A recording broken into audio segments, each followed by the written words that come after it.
Bienvenidos a este lugar de oración, a este lugar en donde nos reunimos para adorar y glorificar la presencia de nuestro Señor y Salvador Jesucristo.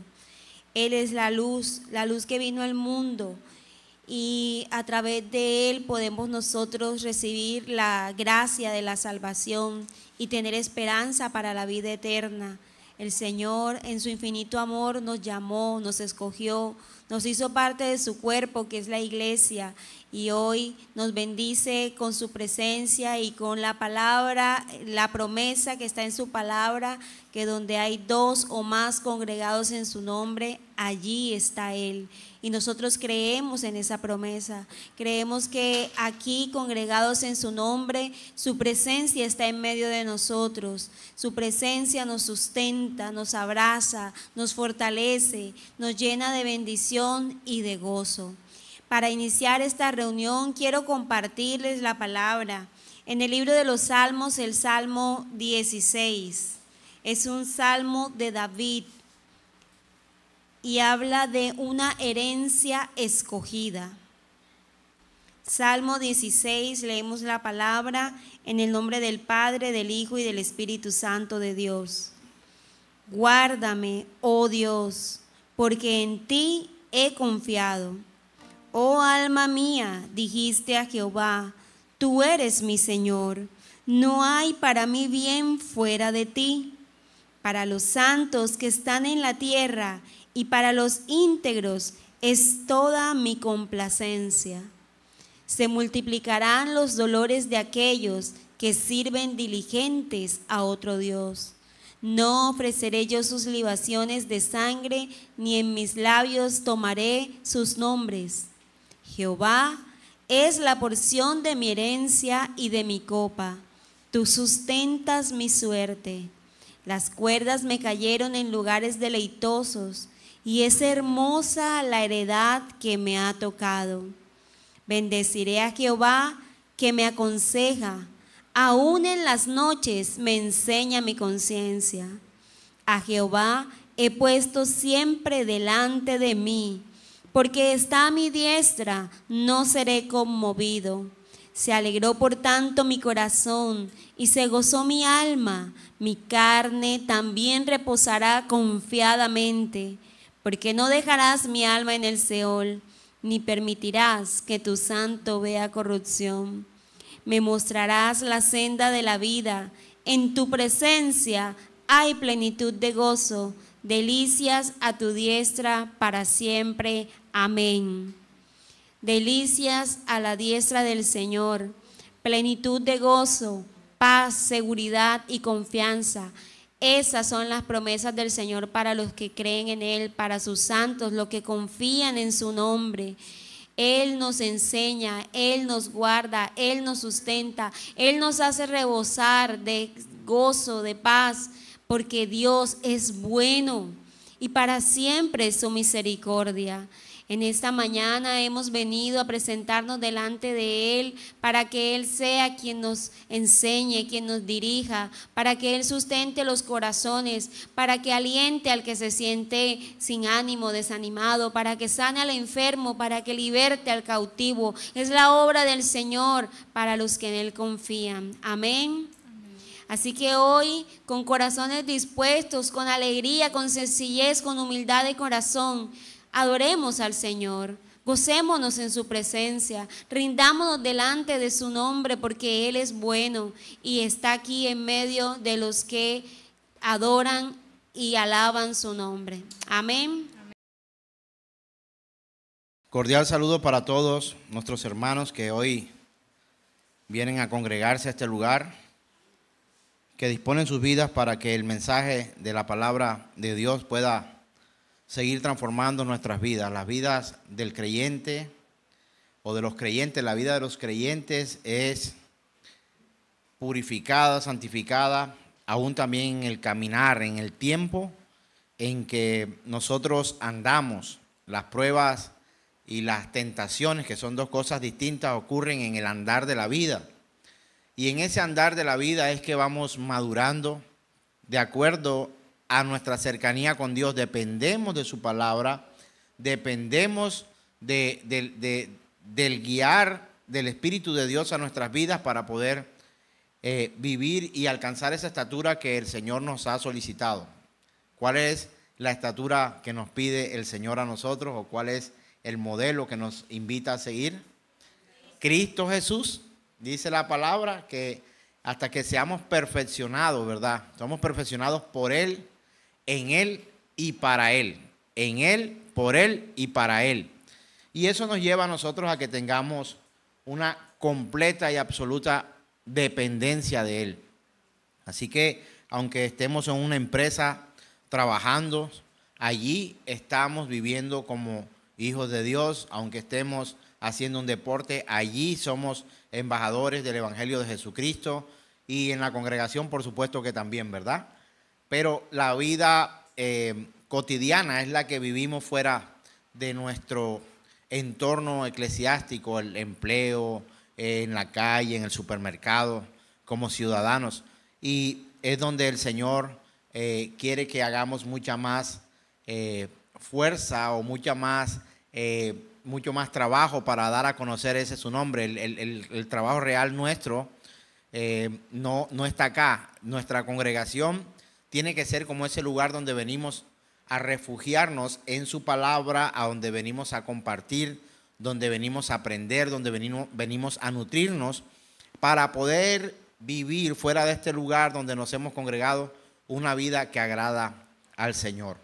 Sé que hay mensajes que son muy fuertes para nosotros, algunas ideas difíciles de quitar de nuestra mente y entiendo que esto deba pasar, ¿sabe? Porque hemos estado viviendo en un mundo que tiene un príncipe, no rey, tiene un príncipe.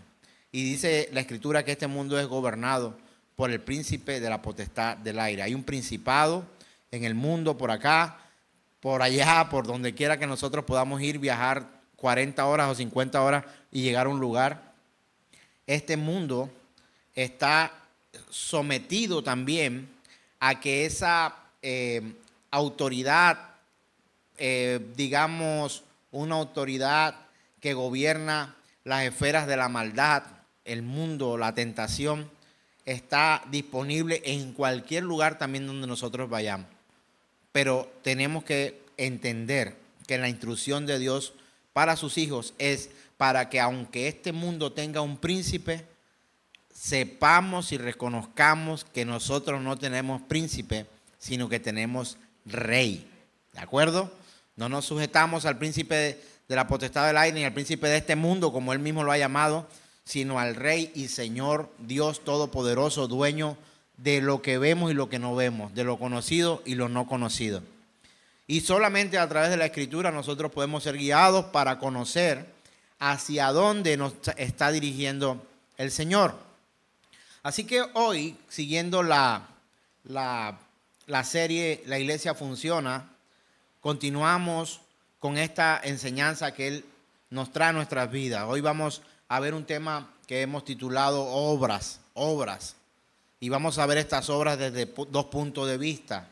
Vamos a ver las obras que nosotros como creyentes verdaderos podemos hacer o que estamos llamados a hacer, a desarrollar, incluso a disfrutar. Pero también vamos a ver un poco de lo que es la obra regeneradora de Dios en nuestras vidas. Amén. Y vamos a entender algunas cosas que por allí a veces no tenemos clara o incluso en muchas ocasiones diferimos y que hay ciertas opiniones que a mí me parece, es que yo pienso. Veamos a la luz de la Escritura lo que la palabra nos invita a vivir y a realizar. Así que hay dos lados en la moneda, hay dos situaciones que ver y ninguno de estas dos situaciones debemos pasar por alto. Vamos a mirar ahora en cuanto a nuestras vidas, lo que nosotros vivimos y experimentamos, y es mirar este espacio de nosotros, que como cristianos vamos a experimentar un avance gradual en nuestra santificación, Vamos a estar viendo realmente como hijos de Dios lo que a nosotros nos ha afectado, cómo podemos avanzar, cómo enfrentar las situaciones, las tentaciones. Va a haber un caminar, y ese va a llevarnos a un crecimiento gradual en nuestra santificación. Y también vamos a experimentar algunas victorias frecuentes en nuestro andar. ¿Y por qué las separo de este modo? Porque es que gradual, cuando dice gradual, un crecimiento gradual en nuestra santificación significa es que no somos en nuestra vida o en nuestro andar diario automáticamente santo, santo, santo, santo. Nadie puede lograr eso sino solamente el Señor. Y vamos a cometer fallas en nuestro andar, en nuestra vida cristiana, como creyentes del Señor, como hijos de Dios. Y vamos a cometer errores, y esos errores también nos van a llevar a nosotros a poder madurar en la fe y tomar ante las situaciones o las circunstancias que se nos presenten posterior a esos errores unas decisiones que deberían ser completamente distintas, ¿sí o no? Porque hemos aprendido que el pecado nos lleva a la muerte, y hemos visto quizá en la experiencia cómo también el pecado nos ha venido jugando, y tenemos que aprender cómo salir de esas situaciones. Incluso cuando hemos caído en tentación, el enemigo siempre va a utilizar regularmente las mismas estrategias para hacernos caer. Entonces, ya usted conociendo cómo el enemigo viene a actuar sobre su vida, el mundo, la carne y el mismo demonio sobre su vida, usted podrá discernir con la palabra de Dios hacia dónde debe caminar, hacia una santificación. Ese es el crecimiento gradual. Y la otra parte de la que le hablo es también experimentar victorias frecuentes sobre el pecado. Cuando usted sale victorioso de una prueba, de una tentación. La tentación no viene de Dios, las pruebas vienen de Dios, y las pruebas nos llevan a madurar en el Señor, a poder vivir y experimentar una experiencia de fe mucho mayor que la que antes nosotros teníamos. Una enfermedad, un momento de dificultad económica, puede que sea una prueba, pero la prueba en algún momento puede desviarse y convertirse en una tentación en las diferentes áreas, no solo en el área sexual, sino también en el área económica. A alguien que está pasando por una prueba económica se le presenta, es posible una tentación de hacer un negocio ilícito y acceder a esa tentación en medio de la prueba, ¿de acuerdo? La prueba nunca vendrá de Satanás, la prueba vendrá de Dios para nuestro crecimiento. La tentación nunca vendrá de Dios, siempre vendrá del enemigo para hacernos tropezar y con mucha más fuerza hacernos caer y vivir una vida apartada de Dios. Así que vamos a la Escritura y vamos a mirar lo que la Escritura dice acerca de nuestra vida. Filipenses capítulo 1, verso 6, dice lo siguiente: y estando persuadido de esto, que el que comenzó en vosotros la buena ¿qué? La buena obra, la perfeccionará hasta el día de Jesucristo. Ninguno de nosotros nace maduro.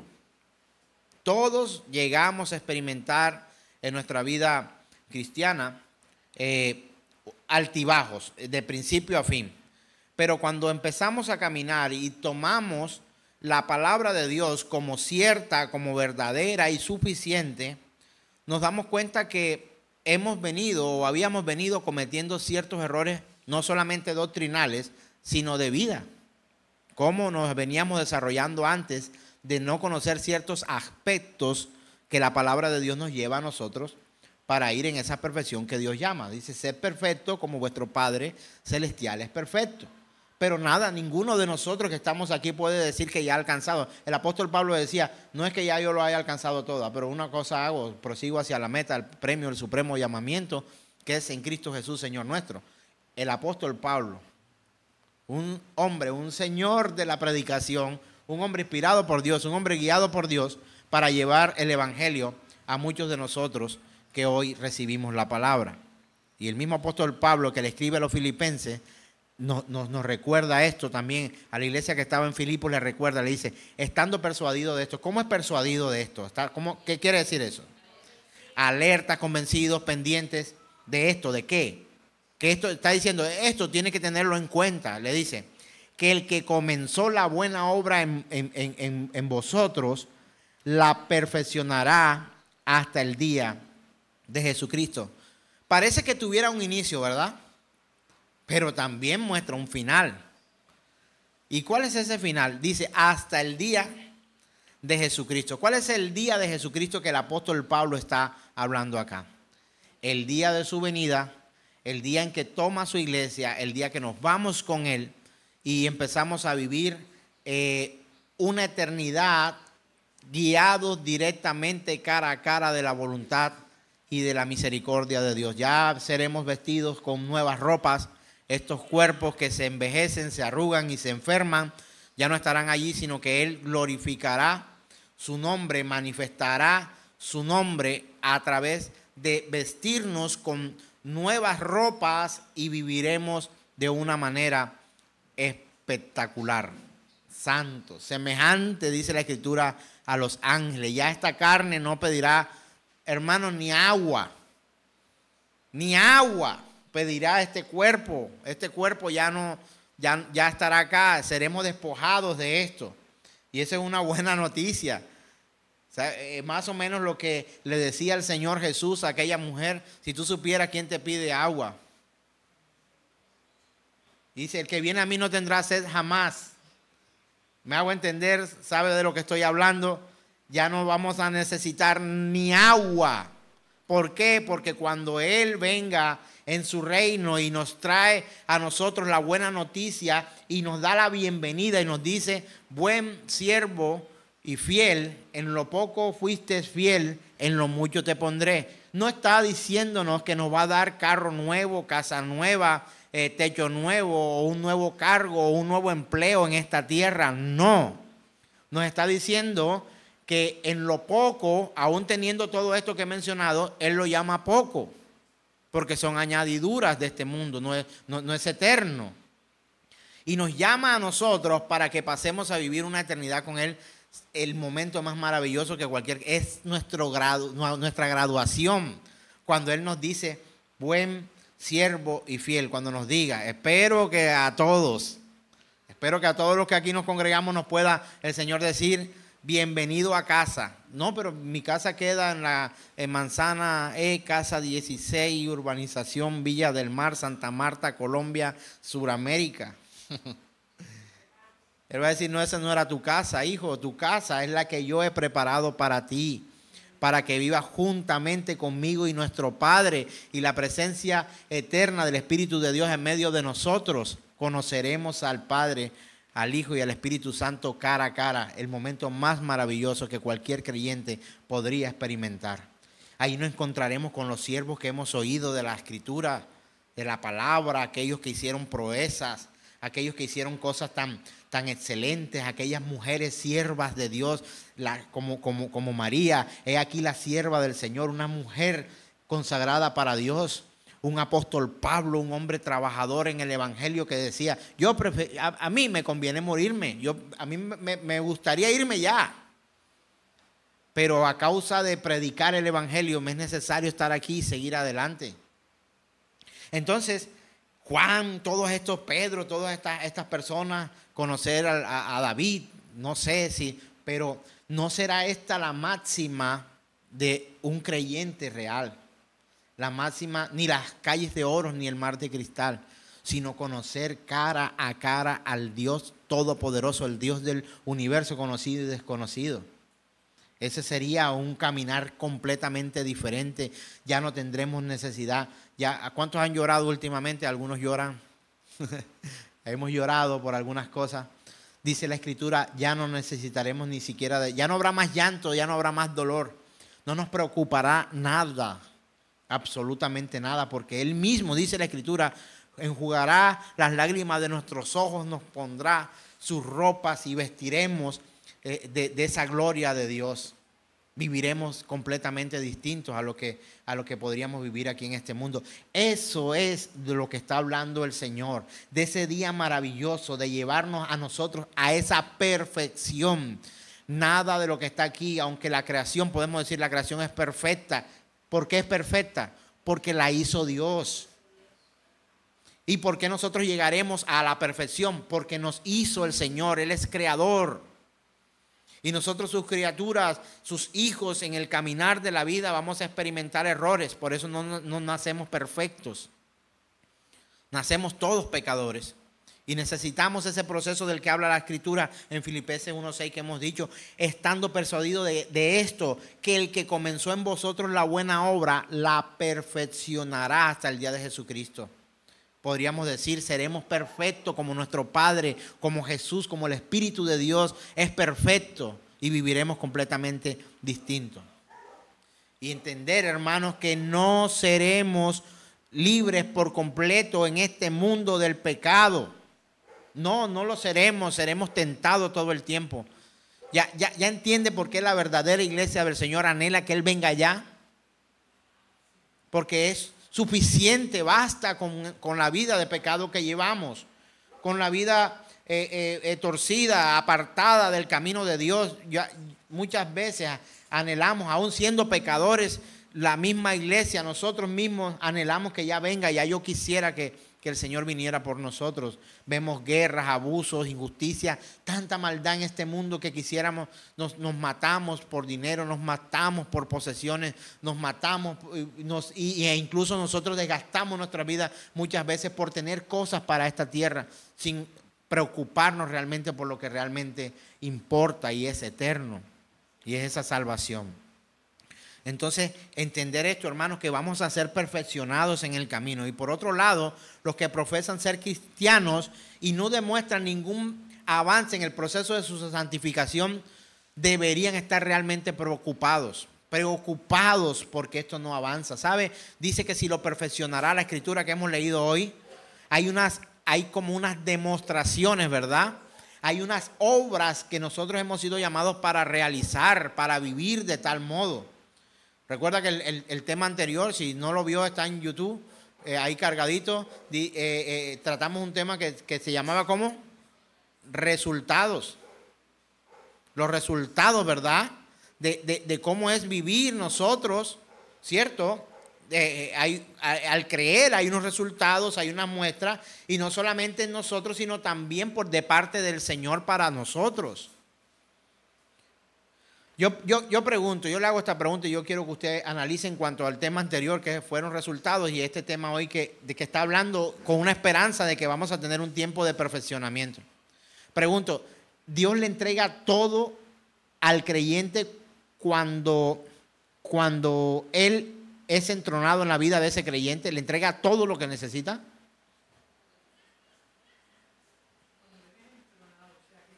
Que es parte del cristiano. Por acá, para los que de pronto no escuchan atrás del micrófono, me están preguntando es cuando está entronado en la persona, sí. Ese creyente que tomó la palabra como verdad, que creyó a la predicación del evangelio, que se dispuso, que se consagró para Dios, recibe todo lo que Dios le está dando.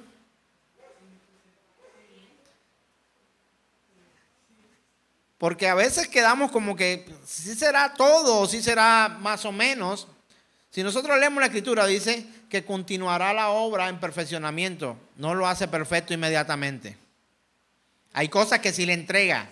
¿Y sabe qué es lo que le entrega? Unas promesas que se han de cumplir en el sí y en el amén. Pero también coloca ciertas limitaciones en nosotros los hombres, como por ejemplo, que no podemos poner a predicar el evangelio a alguien que no conoce el evangelio. ¿Sí o no?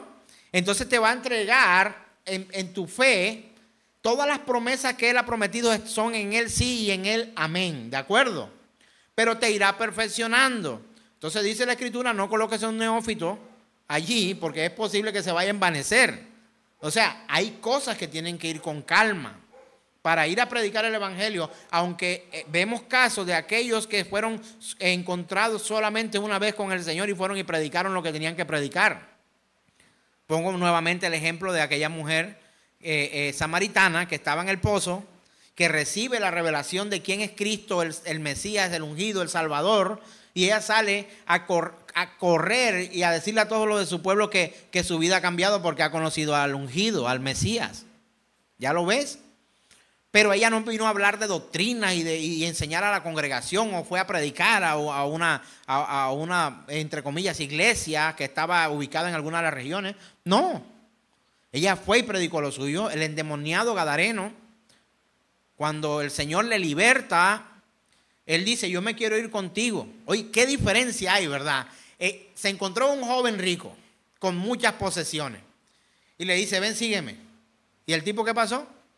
Se acordó de que era rico y dijo, se puso triste y se fue. Lo tenía todo. Pero te pregunto, ¿qué tenía aquel hombre de Gadara? Vivía, dice la Escritura, ¿en dónde? En los sepulcros. Vivía como un loco. ¿Cuál era la riqueza que tenía? Sí tenía una, familia. ¿De acuerdo?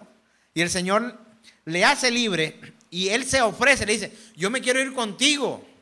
Imagínense quién no se va a querer ir con el Señor cuando ante sus ojos y los ojos de muchos testigos logra él, como es natural para él, una transformación sobrenatural ante los ojos de los hombres. Y él se ofrece que quiero ir. ¿Qué le dice el Señor? No, ve a los tuyos y predícales a ellos. Háblale de esto que ocurrió acá. Me hago entender ciertas limitaciones aún ministeriales para hacer o dejar de hacer o esforzarse para hacer. Pregunto, ¿fue el mismo llamado que tuvo Pablo? No. El apóstol Pablo te decía, si yo me muriera para mí mejor, pero me es necesario, ay de mí si no predico el evangelio. Ahora pregunto, ¿cuál es la sinfonía o la armonía o cuál es lo que unificó a estas tres personas? Hablé del hombre de Gadara, el endemoniado gadareno, que ya no era endemoniado, por eso le llamo el hombre de Gadara. La mujer samaritana, que también debía tener un nombre, no se menciona, pero debería tener un nombre. Y el apóstol Pablo le ha hablado de estas tres personas hoy. ¿Qué había de semejanza en cuanto a lo que al conocer al Señor?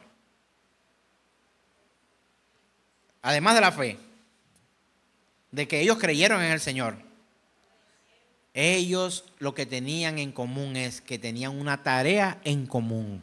¿Cuál era esa? Predicar el evangelio. Aquella mujer en Samaria salió a predicar, a anunciar, como un heraldo, a mostrar las bondades de aquel que la llamó de las tinieblas a su luz admirable. También. ¿Qué pasó con aquel hombre de Gadara? También le dijo, ve, predica esto, cuenta esto a todos. Y el apóstol Pablo, llamado también para predicar el evangelio y aún escribir de lo que hoy estamos anunciando. Entonces me hago entender, unos tienen unas cosas, otros tienen otras. ¿Sabe por qué? Porque somos interdependientes en la iglesia de Jesucristo. A uno los llama para una cosa, a otros los llama para otro, y a uno incluso le da un tratamiento completamente diferente. Tuvimos acá en la congregación a alguien que se quejaba de la forma en que alguien de esta congregación servía. Pero ¿por qué tal persona entonces? ¿Por qué? ¿Por qué y yo no? ¿Por qué? Y por favor, no te compares con otras personas. Mira cómo es el llamamiento y cuál ha sido el llamado que Dios te ha entregado a ti. Eso para empezar. Pero date cuenta también de los sufrimientos de las personas. Son completamente distintos. Unos sufren unas cosas, otros sufren otras. Pero ¿sabe algo? Todos sufrimos en esta tierra. Nadie en esta tierra es libre de sufrimiento. ¿Sabe por qué? Porque querríamos quedarnos acá, pero una de las cosas que Dios nos permite en este mundo es sufrir. ¿Para qué? Para que no ames a este mundo más que la esperanza de estar con el Dios eterno, aquel que limpiará las lágrimas de nuestros ojos, y allá en aquel lugar no habrá ni más llanto ni más dolor. Entonces, estos vivieron procesos distintos. Se equivocaron en el camino, por supuesto que erraron, fallaron, tuvieron diferentes dificultades, pero el Señor vino a perfeccionar su obra en ellos y entender también que en cuanto a las obras, que también fueron ellos llamados para realizar unas obras en esta tierra. y estamos casi que tocando lo de la salvación con lo de las obras. Si sí, sí, o si no, no. Entonces, hermanos, deberíamos examinarnos y mirarnos a sí mismos, a cada uno de nosotros, para ver si estamos en la fe de la manera correcta. Si de acuerdo a lo que Dios ha solicitado de nosotros estamos caminando de acuerdo a su voluntad. Él va a perfeccionar, quiero leerlo nuevamente, estando persuadidos de esto. ¿De qué? De que aquel que comenzó en nosotros la buena obra, estoy personalizándolo, nosotros, en mí, la buena obra la va a perfeccionar hasta el día de Jesucristo. ¿Eso está pasando en tu vida, hermano? Hermano. Porque hay algunos hermanos en los que esto no está pasando. Y los que no son hermanos, por supuesto, ya sé la respuesta. No está pasando. ¿Por qué? Porque ni siquiera es hermano. ¿Y cómo no es hermano? No tiene la fe o no cree en el mismo Dios de la Escritura, sino que quizá incluso se ha fabricado uno en su cabeza. Tristemente, no todos son hermanos. Unos tienen un Dios diferente. Unos solo se lo imaginan, pero no lo conocen a través de la palabra.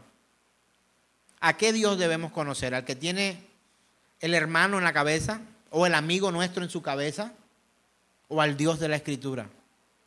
Y es donde hay choques, ¿verdad? Donde hay cosas que no nos gusta porque la costumbre y la tradición nos enseñó una que otra cosa por allí desatinada del Dios de la Escritura, que no son así. Y la palabra de Dios nos lleva a nosotros a que podamos producir de acuerdo al llamado, cada uno un fruto correspondiente a la calidad del árbol. Hay un fruto bueno que proviene ¿de dónde? De un árbol bueno. Y hay unos frutos malos que provienen ¿de quién? Del árbol malo. Del árbol malo. Obras. Estamos hablando de obras en este momento. Quiero que leamos, por favor, segunda carta del apóstol Pablo a los Corintios, capítulo 13, verso 5. Segunda carta a los Corintios 13:5. Lo digo de otra manera. Segunda carta del apóstol Pablo a la iglesia que se encontraba en Corinto. Capítulo 13, verso 5.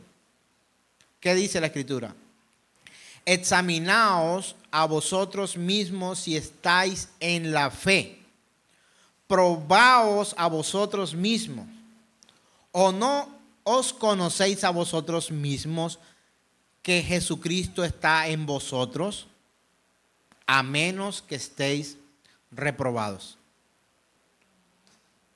Esto es un llamado frontal a la iglesia. Eso no es para el que no es iglesia. Hay diferencia, por supuesto. Las cartas son a las iglesias, no son a todo el mundo.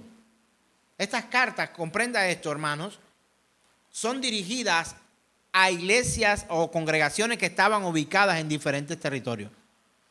No son un edicto nacional. No son un edicto municipal, ni no. A la iglesia.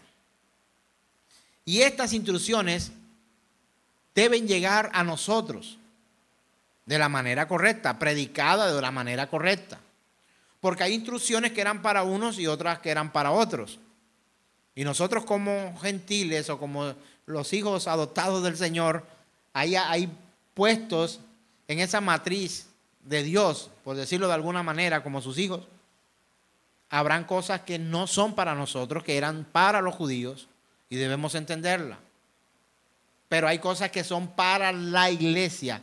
Y si estas cartas son dirigidas a la iglesia, tienen que ver con nosotros. Alguien me preguntaba una vez, ¿cómo hago, pastor, para saber? Entonces, si usted dice que no todo lo que está en escrita es para mí, es que no todo es para ti.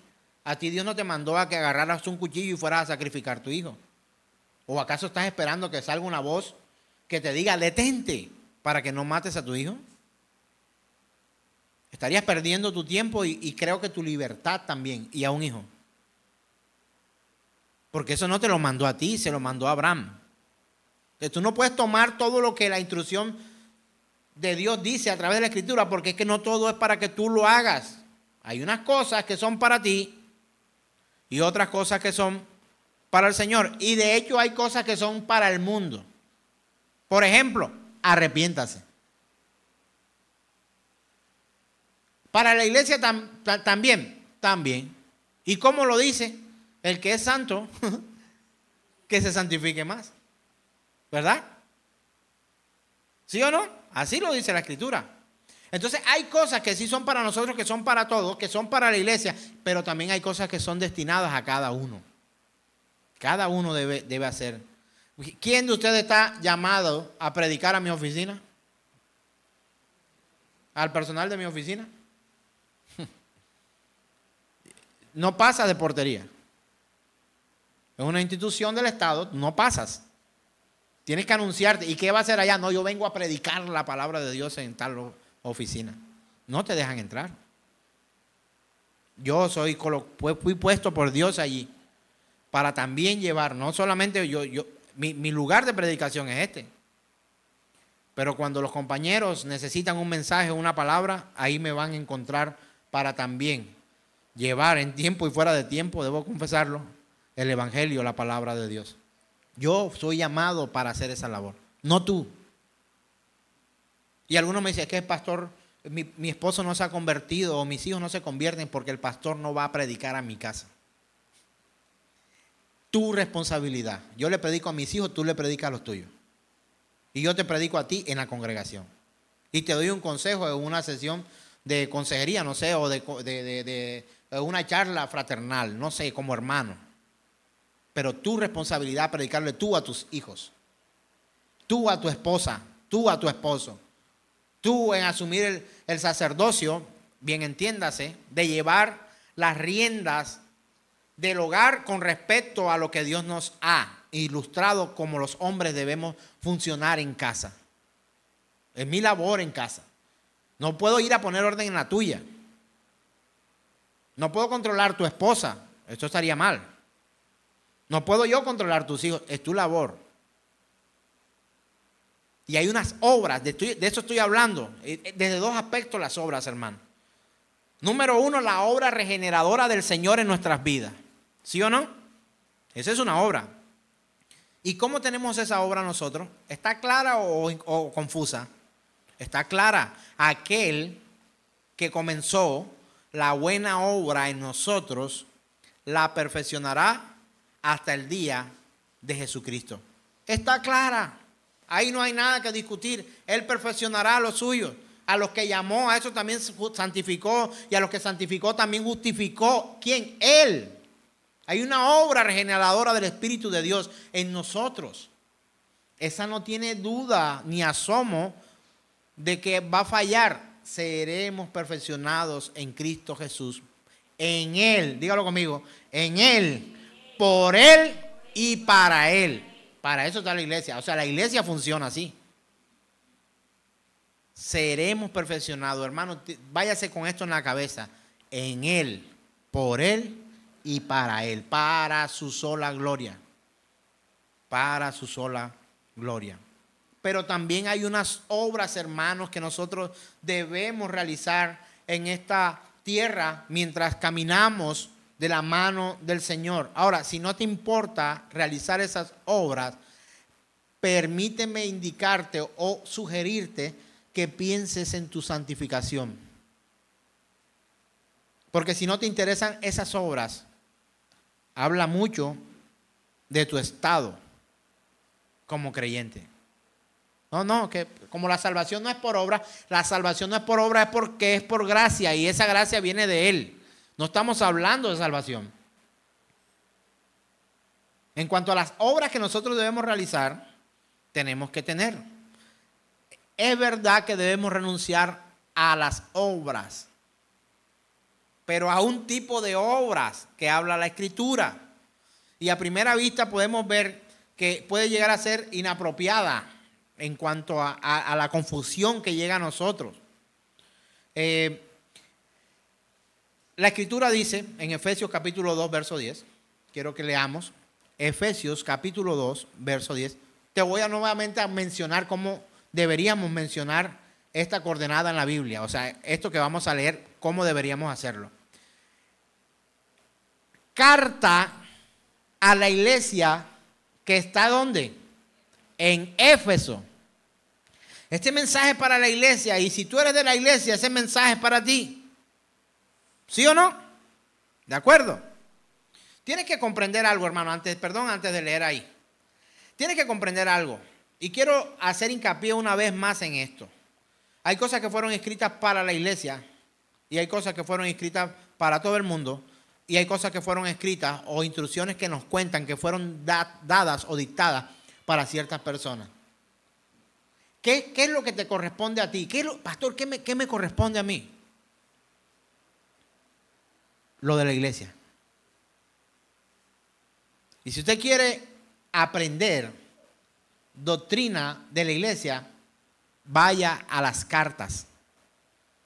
Y si quiere aprender teología, pues no solo las cartas, sino todo el Antiguo y el Nuevo Testamento. Ahí está todo, principalmente en la parte del Antiguo Testamento, donde muestra el carácter de Dios, donde muestra la persona de Dios.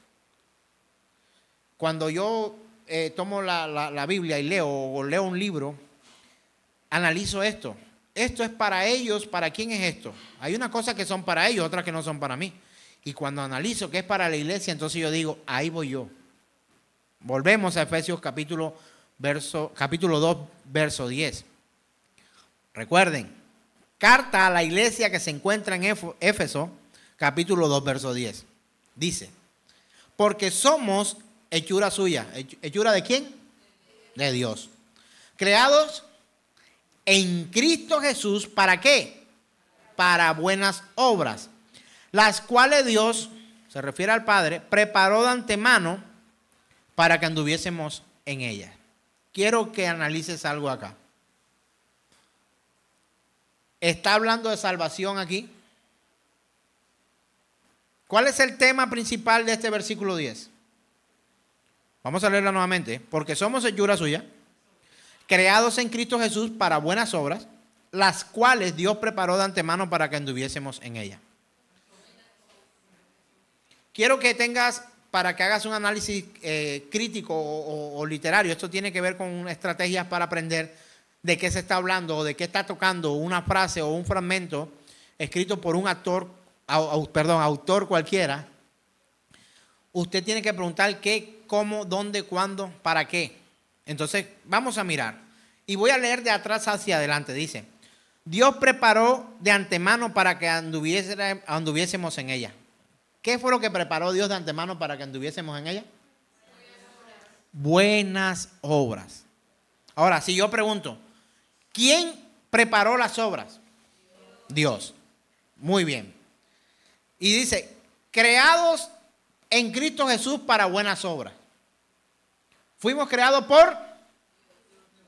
Puede que llegue a confundirse y decir, fuimos creados por Jesús.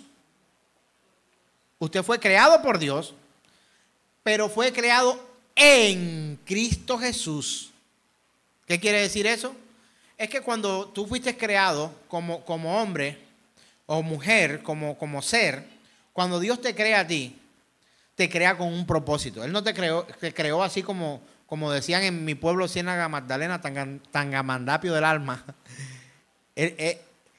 No te creó a la bulla de los cocos. O sea, quiere decir, para los que nos ven por internacional, no te creó así como para nada. O sea, no. Fuiste creado con un propósito. Y fuiste creado en Cristo Jesús para buenas obras. ¿Qué quiere decir esto? Que en Cristo Jesús, nosotros los que hemos nacido de nuevo, ¿está viendo nuevo nacimiento? Que hemos nacido y renacido, que hemos nacido una vez más. Hemos nacido para un propósito en Cristo Jesús. Las obras que este mundo hace no tienen por qué parecerse a las obras que hacemos en Cristo Jesús. Creados en Cristo para buenas obras. ¿Serán las mismas obras de este mundo con las obras que por las cuales hemos sido nosotros creados en Cristo Jesús? No. Una es una cosa y otra cosa, ¿verdad? Somos hechura suya. ¿Hechura de quién? De Dios. De Dios. Mire, Jesús es el medio por el cual usted ha sido salvado. en Cristo. Ay, pastor, ¿y Cristo y Jesús no es lo mismo? ¿Cómo le parece que hay ciertas dificultades para poder comprender esto? Jesús es la persona. Jesús es la persona que caminó como hombre por esta tierra. Pero yo le pregunto, ¿es Dios hombre? Fue hombre. ¿Me hago entender? Fue hecho hombre. En Jesús vino a morar Cristo. Cristo Jesús. Por eso dice Cristo Jesús. No es Jesús y Cristo no significan lo mismo. Por eso usted no me llama a mí Ahmed predicador. Ahmed es mi nombre. Predicador es mi labor, mi función, mi llamado o mi ocupación. ¿Me hago entender? Cristo, algunos confunden esta palabra para creer que Cristo significa crucificado, porque no sé, algunos dicen que se parece a Cristo viene de crucificado. Cristo no viene de crucificado. La palabra Cristo viene de ungido. ¿Se aclaró algo? Porque creíamos que Cristo venía de crucificado, ¿verdad? Algunos creían que Cristo venía de crucificado. La palabra Cristo significa ungido. Ungido.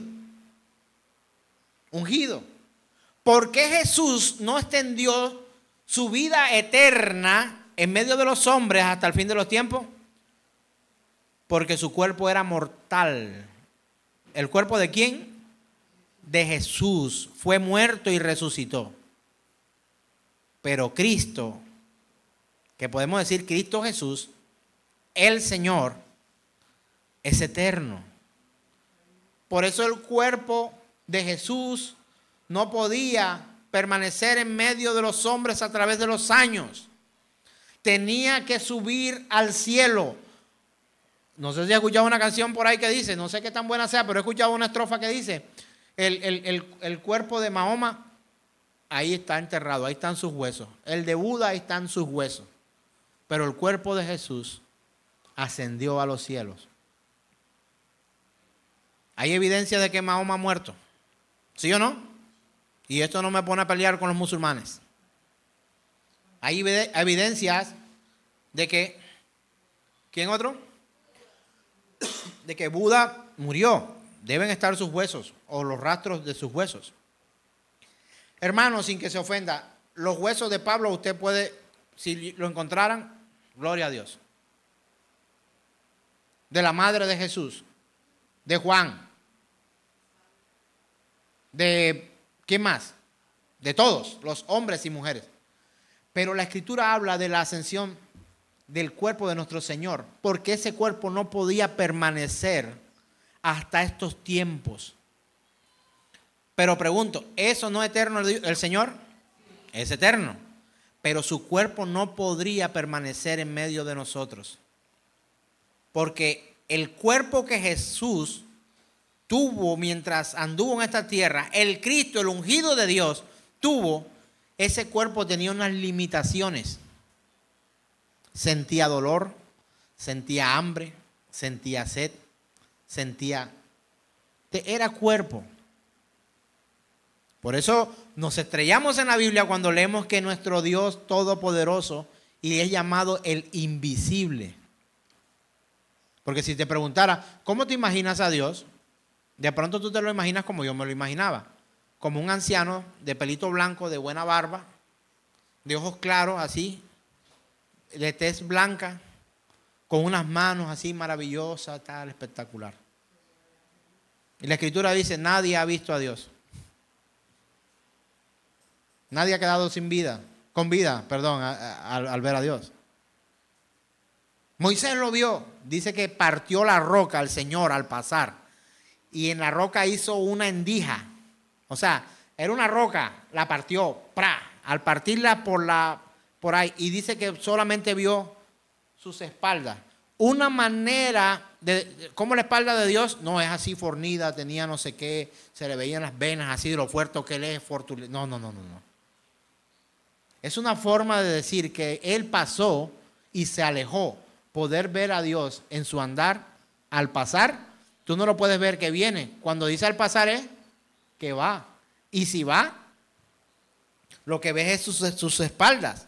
Pero es una forma de decir que la gloria de Dios, el Dios invisible, pasó por ese lugar y él pudo ver cómo se alejaba esa manifestación de la gloria de Dios al pasar muy cerca de Moisés. ¿Me hago entender? Toca hablar de Cristo. Tenemos que hablar de Cristo. Y en Él hemos sido creados para buenas obras. Tus obras se tienen que ver.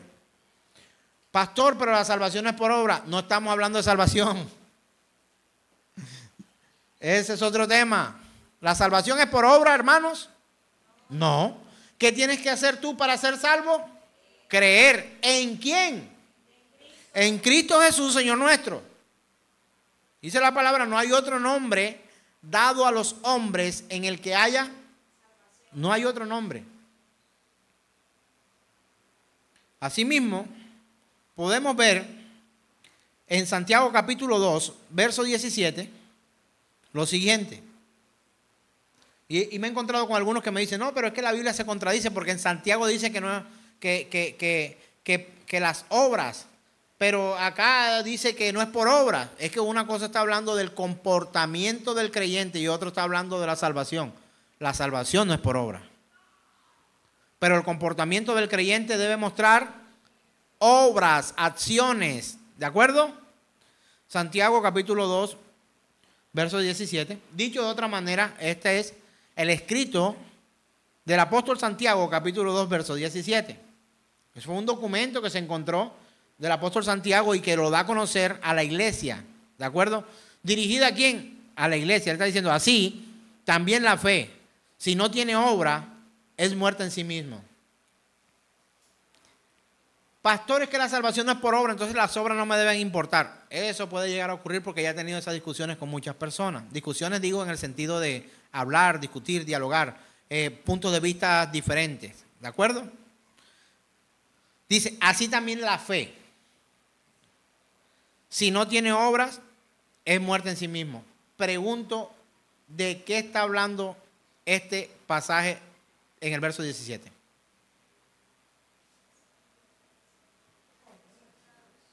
Diga. De las obras. Tema principal en esto, comprensión lectora.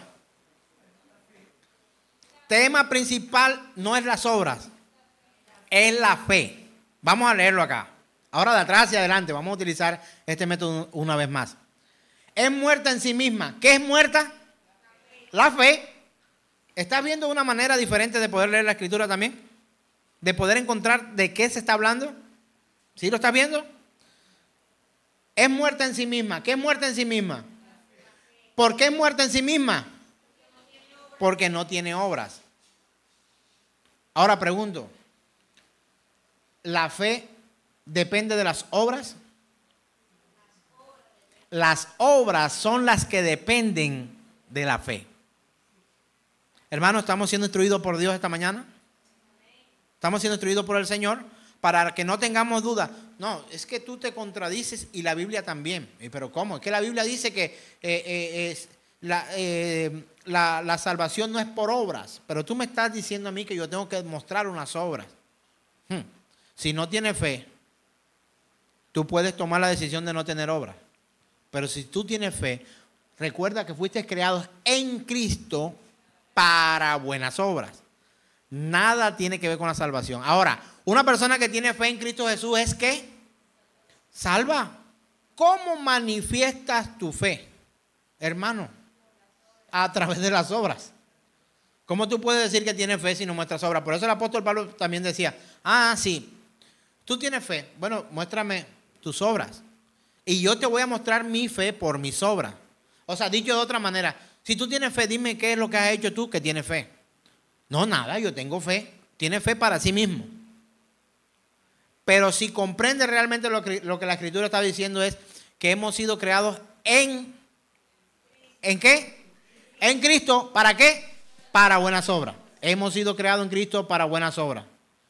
Otra vez lo voy a repetir.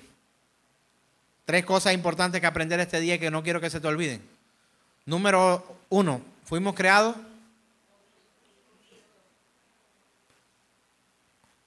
en Él, por Él y para Él. ¿De acuerdo? Entonces, si hemos sido creados en Cristo para buenas obras, y estamos hablando del que tiene fe, tiene que tener muestra de sus obras. Y si su fe no tiene obras, ¿qué concluye la Escritura? ¿De acuerdo a Santiago? Que la fe que éste tiene, hágale un velorio. ¿Qué es velorio? Ponerle vela. Se murió. No es que yo no necesito hacer nada porque el pastor dice en la congregación que yo lo que necesito es creer y punto. Si tu fe es verdadera, si tú crees verdaderamente, mostrarás obras. Porque como la hermana Marta nos ha ilustrado muy bien esta mañana, el que tiene fe no se obliga. A ese le nace. ¿Sabe por qué? Porque ha nacido. Pregunto, dando de comer al pobre, dando de beber al sediento, vistiendo al desnudo, predicando, ¿le garantiza que usted sea salvo? Eso lo hace alguien que no tiene fe también.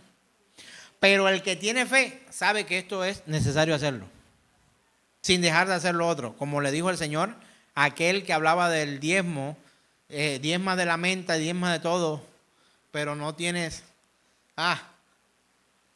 era necesario hacer lo uno y lo otro. O era necesario hacer lo uno sin dejar de hacer lo otro. Una cosa es dar para apoyar, para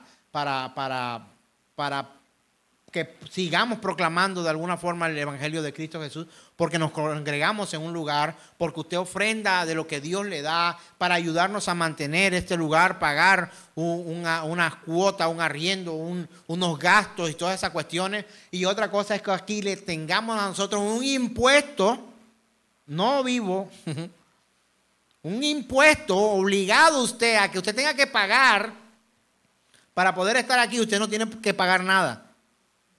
Para ser parte de la iglesia de Cristo usted no tiene que pagar.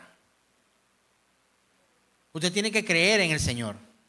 Y cuando usted cree en el Señor, entiende la importancia no solamente de recibir, sino también de dar, de ayudar, de colaborar con mi labor. Dentro de unos días vamos a tener acá, mi esposa al final le dará unas instrucciones, vamos a tener un acto de generosidad con este lugar donde nos congregamos. Este man va a volver a pedir plata, no tiene que ver con dinero, tiene que ver con tu servicio. Vamos a limpiar, vamos a organizar, ya más adelante mi esposa le dará. ¿Por qué no tomarnos este lugar donde nos congregamos y ponerle todo también de nuestro amor y nuestro empeño para que esté bien? Y que cuando traigamos a alguien a este lugar también podamos compartir de una manera muy agradable, ¿verdad? Eso es una cosa diferente a que usted tenga la obligación de tener que... No, ¿con quién vamos a hacer esa labor? Con el que le nace, con el que quiere. Tiene que venir aquí a ayudarnos a limpiar, a organizar, a reacomodar. Estamos tratando de hacer algunas cosas para estar más agradable aquí en este lugar. Si usted no viene, entonces usted se va a perder, se va para el infierno. No, no pasa nada. Pero aquellos que tienen un afecto por este lugar, porque aquí nos congregamos para predicar, para recibir, para estudiar, mostrarán algún tipo de interés. ¿Sí o no? Eso es básico. Tiene que ver esto con la salvación en lo absoluto. ¿Qué tienes que hacer para ser salvo, hermano? Quiero que otra vez lo diga usted mismo. Creer. ¿Qué más? Exactamente, por Él, para Él y en Él. En el orden que usted quiera. Fuimos creados por Él, en Él y para Él. Para su gloria, hermano. Entonces, hermanos, si nosotros comprendemos esto, podemos analizar que nuestra vida tiene que mostrar frutos. Ahora, cuando se habla del fruto del Espíritu Santo, hay personas que dicen, no, es que son los 9 frutos. ¿Sabe cuántos frutos son? 7, 8. Fruto solamente uno. Un solo fruto que nos lleva a ser perfeccionados en el Señor. Y en ese fruto encontramos que debemos ser mansos, de que debemos ser amorosos, de que debemos ser bondadosos, que debemos ser gozosos, que debemos ser mansos, pacientes, ¿sí o no? Que debemos ser templados a la hora de vivir en templanza. El fruto, no dice los frutos, lea la escritura, y sé que algunas de las versiones dicen los frutos del Espíritu Santo, no. Pero cuando leemos, porque el fruto del Espíritu es, está hablando que es singular, no está diciendo muchos, el fruto del Espíritu. El que tiene el fruto del Espíritu vive en amor, en paz, en gozo, en bondad, en fe, benignidad, ¿verdad? En templanza, el fruto del Espíritu Santo. No, es que tú tienes el fruto del gozo. Como yo tengo el fruto de la amargura y tú el fruto del gozo, entonces yo me complemento contigo. No. Si el Espíritu Santo de Dios está en tu vida y el fruto del Espíritu Santo está en tu vida, entonces tú también tienes que ser gozoso. Y yo no puedo adueñarme del gozo del hermano. Yo tengo que vivir en gozo. Yo tengo que vivir en gozo. ¿Sabe usted qué me duele a mí hoy? No sabe ni le voy a decir. Algo me duele. Pero tengo el gozo del Señor en mi vida.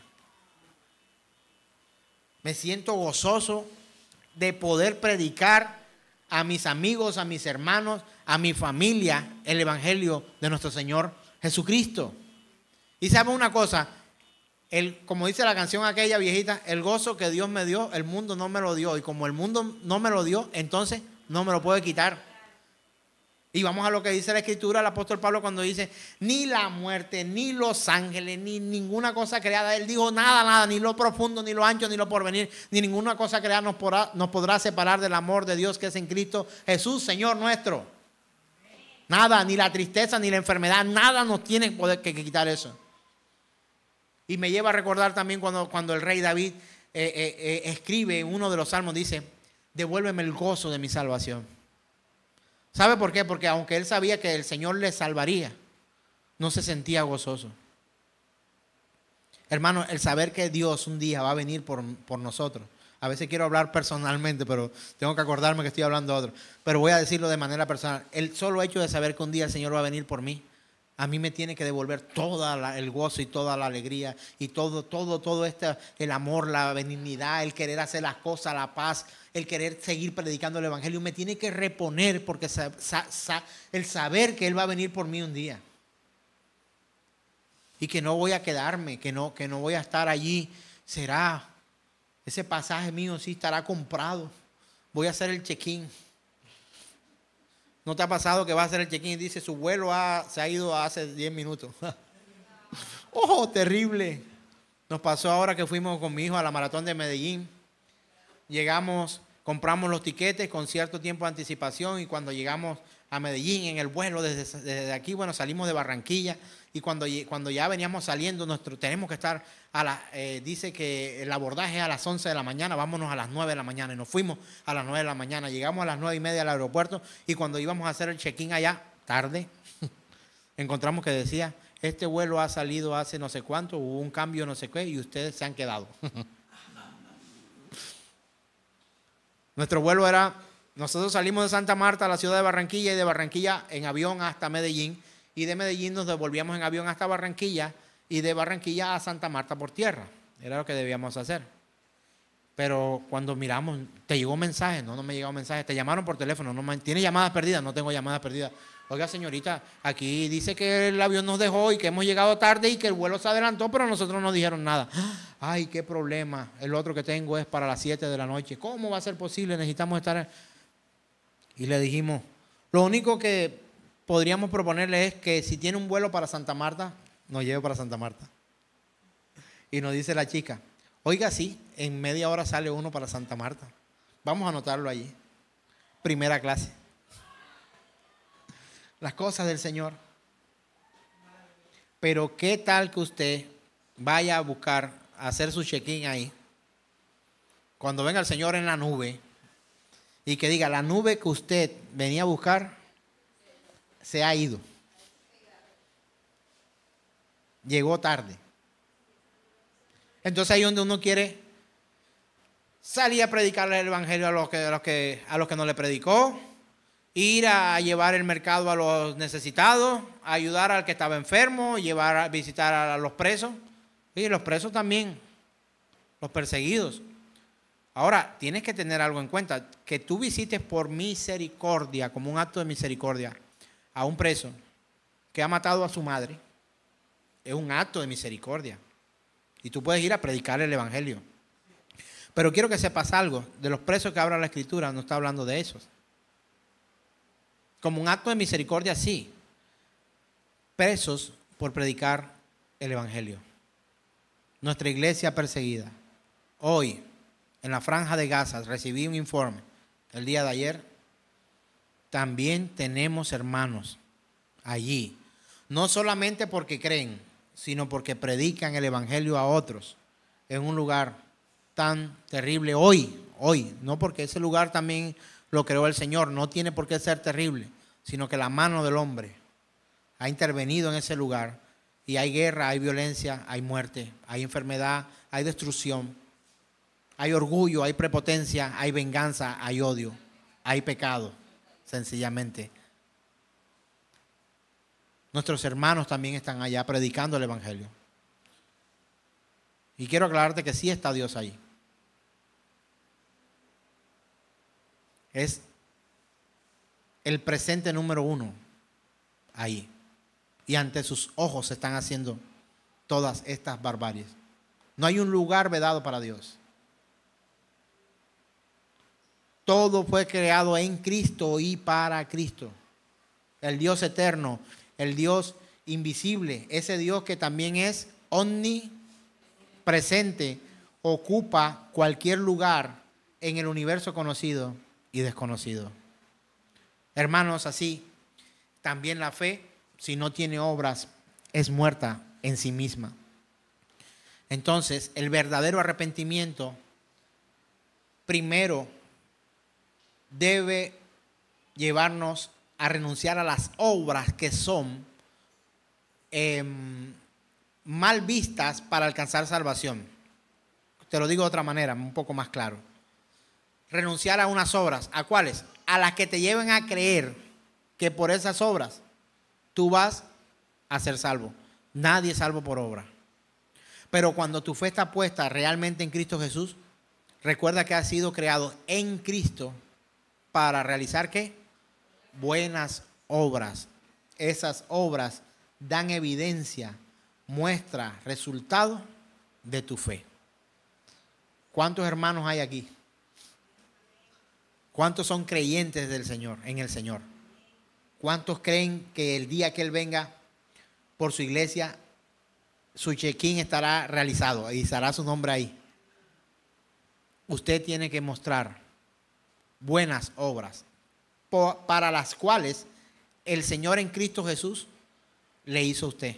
Usted debe mostrar evidencia de buenas obras. Entonces, siempre que hagamos una buena obra o una obra a las que Dios nos ha llamado a nosotros, ¿qué va a ocurrir? Se le va a dar la gloria a Dios y esa persona va a entender que alguien en esta tierra fue usado por Dios para eso. Sí se van a enterar, porque entonces, ¿cómo no? Hay unas que se pueden hacer de manera oculta y otras que no se pueden hacer de manera oculta.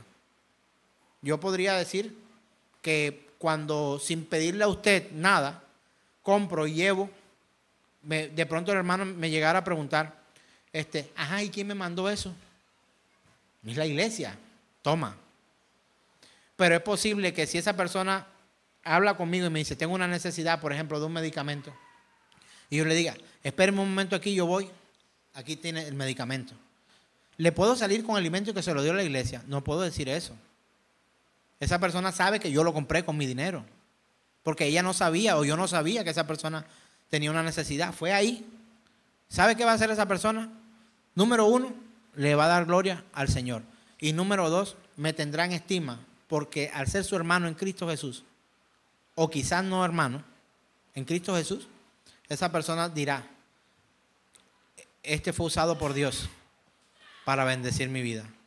¿Sabe una cosa? El problema no es que se enteren que usted dio.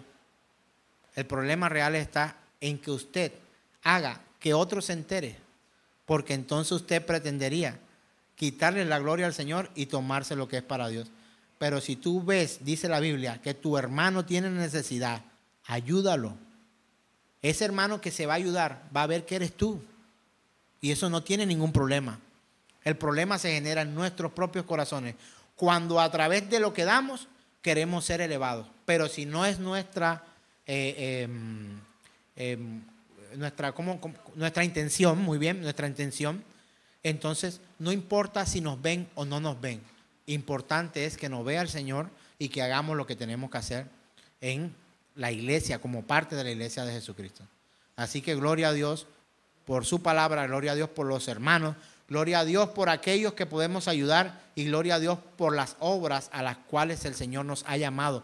Porque esas obras estaban, recuérdalo, preparadas de antemano, o sea, anticipadamente en Cristo Jesús para que su nombre fuera glorificado. Y yo por eso le doy la gloria a mi Señor. ¿Qué quiere decir esto?